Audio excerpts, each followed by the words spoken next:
retour sur le plateau de C'est 15 soirs et bien évidemment nous allons reparler de ce second tour des élections cantonales et avec nous en plateau Guillaume Bernard, bonsoir. Bonsoir. Je rappelle que vous êtes maître de conférence, que vous enseignez à l'ICES et à Sciences Po à Paris et avec vous donc nous allons effectivement revenir sur ce second tour des élections cantonales.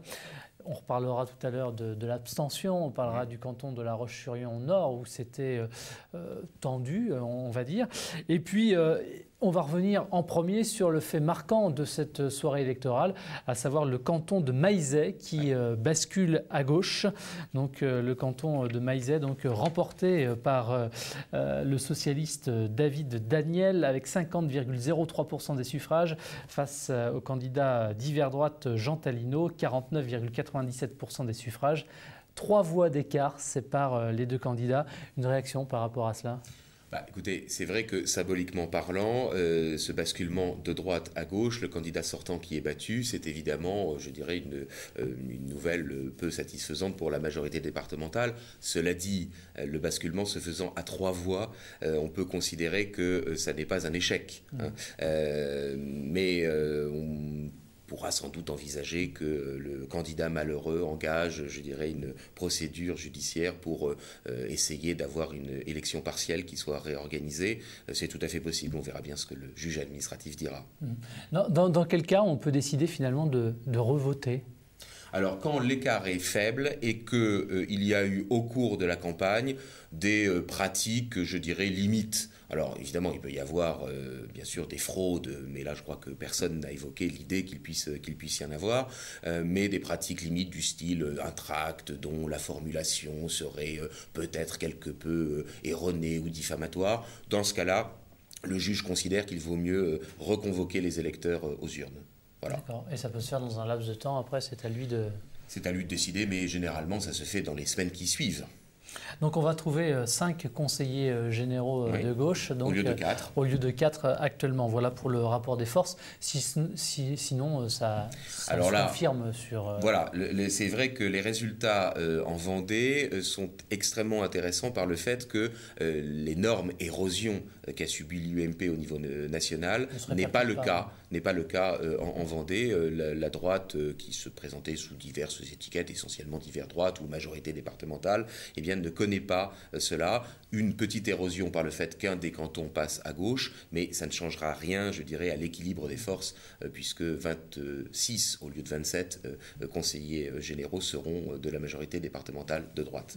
Comment est-ce qu'on peut expliquer justement que cette situation nationale n'ait pas de répercussions, en tout cas au niveau local, en tout cas dans le département de la Vendée ?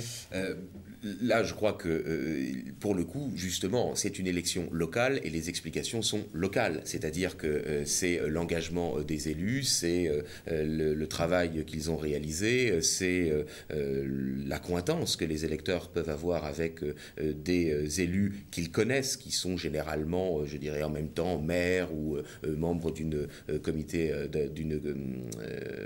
commune, et qui donc effectivement ont une représentativité, une légitimité que les électeurs ont cherché à confirmer. Les élections locales ne signifient pas nécessairement que le comportement électoral sera le même pour une élection nationale. On connaît un certain nombre de cas où des électeurs peuvent voter d'hiver droite ou majorité départementale pour une élection locale et peuvent voter à gauche pour une élection nationale. C'est tout à fait envisageable, l'inverse aussi d'ailleurs. Alors on va s'arrêter également sur le canton de La Roche-sur-Yon Nord, où le conseiller général sortant Pierre Regnault a été réélu avec 50,95% des suffrages contre 49,05% à son adversaire, le sans étiquette déclaré Laurent Favreau. Un score très serré finalement. Oui, plus serré qu'en 2004 où le maire de La Roche-sur-Yon, l'actuel maire de La Roche-sur-Yon avait fait un score beaucoup plus important, au-delà des 55%.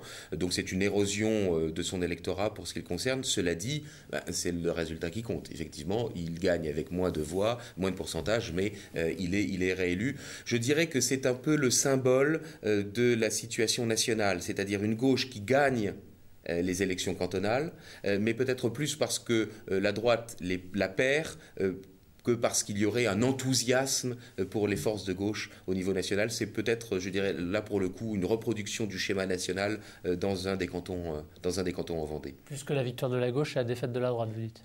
Au niveau national, c'est absolument certain, oui. Oui. Autre canton qui nous intéresse, parce que le duel était annoncé tendu et très serré, c'est à Chailly-les-Marais.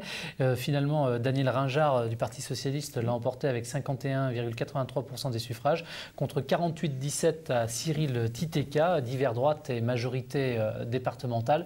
Finalement, ce score très rapproché du premier tour ne s'est pas confirmé au second. Non, là pour le coup l'écart est plus important que dans l'autre canton qui pouvait basculer et qui a finalement basculé. Celui-là n'a pas basculé, il est resté à gauche. Je dirais que c'est d'une certaine manière la prime au sortant. Et puis le fait que le candidat de la droite n'a semble-t-il pas suffisamment satisfait les électeurs. Un mot quand même aussi sur le canton de Talmont-Saint-Hilaire, puisque c'était le seul canton dans le département qui comptait donc un représentant du Front National au second tour. Il se trouve donc que sur cette élection, Pierre Berthomé de la majorité départementale l'a emporté avec 69,38% des suffrages contre 30,62% des suffrages à Brigitte Neveu du Front National et qui augmente donc son score de près de 12 points par rapport au premier tour. C'est ça l'enseignement, c'est-à-dire qu'effectivement la victoire du candidat d'hiver droite est écrasante, mais il y a une progression du vote Front National entre les deux tours. Ça, c'est quelque chose de nouveau. Le fait que le Front National, jusqu'à présent, lorsqu'il était présent dans un second tour, en règle générale, avait fait le plein des voix au premier tour et ne progressait pas. Là, il y a une progression. Le Front National a une réserve de voix et donc ça va rendre cette organisation politique assez dangereuse pour les autres formations pour les élections législatives qui suivront l'année prochaine la présidentielle. Alors on va reparler des scores évidemment nationaux, mais juste avant, je voudrais qu'on s'arrête sur un autre chiffre, quasiment 55%, c'est l'abstention pour ce second tour. Donc en général, on a tendance à dire qu'au deuxième tour, les gens se mobilisent davantage. Oui. Ça n'a pas été le cas hier. Non. Alors, l'explication qu'on avait pu donner ici même pour le premier tour se renouvelle. C'est une élection cantonale, donc ce n'est que la moitié des cantons qui sont renouvelés. C'est une élection qui n'est pas couplée avec d'autres élections régionales ou municipales, donc les électeurs ne se déplacent pas. Cela dit, il est évident que je crois que l'abstention est plus profonde que cela. C'est le fait que pour ces électeurs-là, et en grande partie des électeurs urbains et populaires, essentiellement ce sont ceux-là qui s'abstiennent, eh bien l'offre électorale ne leur correspond pas. Et ils ne se réfugient pas donc dans les votes extrêmes, ils se réfugient finalement dans l'abstention.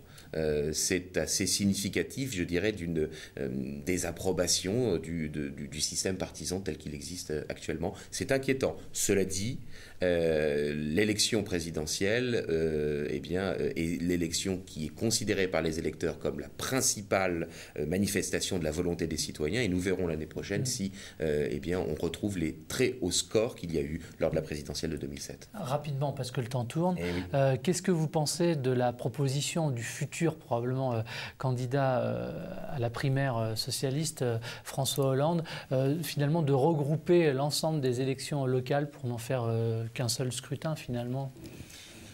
Sans aucun doute, ça motivera les électeurs pour aller y participer. Mais d'un autre côté, cela, je dirais, risque d'empêcher que les électeurs ne puissent se prononcer régulièrement et donc affiner leur vote en fonction de l'avancée du temps, en fonction, je dirais, des diverses réalisations dans les différentes collectivités locales. Cela risque d'une certaine manière de brouiller un petit peu les cartes. Mais d'un autre côté, cela peut favoriser la participation aux élections. Cela dit, la chose qui favorisera incontestablement le fait que les électeurs se déplacent pour aller aux urnes, c'est le fait que l'on prenne en considération le vote blanc. Or ça, aucun des partis politiques n'a envie que cela se réalise. Mais ça, c'est ce qui permettrait aux électeurs de pouvoir montrer qu'ils sont citoyens, qu'ils se déplacent, mais que pour autant, ils ne veulent pas choisir entre ce qu'on leur propose.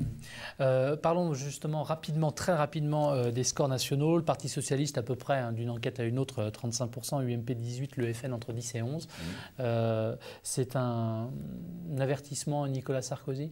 Oui, ça c'est absolument certain. Une grande partie de ceux qui se sont abstenus, ce sont des électeurs de l'UMP qui ne sont pas allés aux urnes pour manifester leur désapprobation et le fait qu'ils considèrent que Nicolas Sarkozy n'a pas tenu ses promesses. On est donc dans une situation assez intéressante, c'est-à-dire une gauche qui, tout en étant dans l'opposition au niveau national depuis 10 ans, ne réussit pas à créer un véritable enthousiasme, mais en revanche, c'est vrai, une énorme déception de la part des électeurs de droite. Donc, un jeu qui, pour la présidentielle, est très ouvert.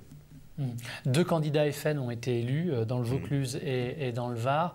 Est-ce que cette situation au niveau national, les résultats d'hier, ça laisse préjuger de ce qui va se passer dans 13 mois ou c'est encore bien trop tôt de toute façon, quoi qu'il arrive?